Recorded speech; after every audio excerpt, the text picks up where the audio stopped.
personal kong namataan. Oh. Saka natapos lang na konsyerto. Controversial couple. Yan, couple. Oh. Sabi na chiwalay na, pero hindi kami naniniwala. Dahil Sa dressing room, itong si actor, lagi siyang labas ng labas. Tapos tingin siya ng tingin doon sa dressing room ni girl. Oh. Tapos minsan, lalala ako, nakita ko siya. Talaga nakaganon siya. Kunyari nakaganon siya sa dingding.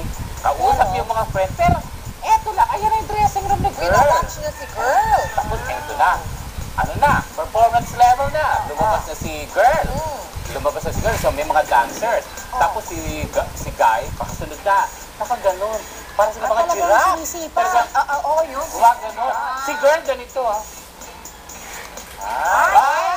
Sabi ko, kasunod ako. Alam mo na ba ako, chismosa. Tapos eto na, yung papasok na. Pa-enter na si girl. Mauna kasi siya. Gumanon! Tapos si guy naman. Paano naman Yes. Di ba? Alam mo na. Paano binibigyan mo lang ng kulay ang lahat ng bagay-bagay? Eto na nag-show.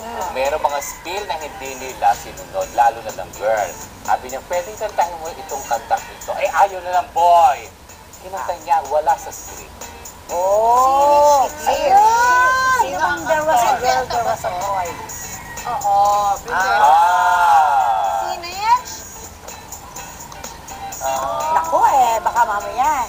Yung bumili ng gym, may preference ang nandun. Dahil, hindi, eto, lahat ng mga reporter ng in-interview yun, ramdam nila, talaga may something. Naman ako.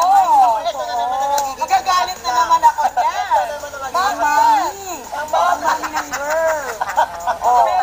Si Mami, oh. Sana hindi totoo na Nasa may girlfriend sa Cebu yung lalaki. Wala daw. Sabi daw ng wala kasi gusto ko sila magkatuluyan na. sabi daw ng girl, Gusto ko namang maging maligaya yung girl. Ang kalabaw. Kalabaw. Tapos sabi ni girl doon sa spill, single ako. Tapos sabi ng guy, single rin ako. Tapos ito si Mami, nasa harap, hindi niya alam Umiiyak. yung mga hindi. Watching lang siya, wala siyang alam yung mga tanawan na gano'n. Bakit kaya? Gusto mo iligaw kita minsan, ma? Gusto mo anti-apple deal?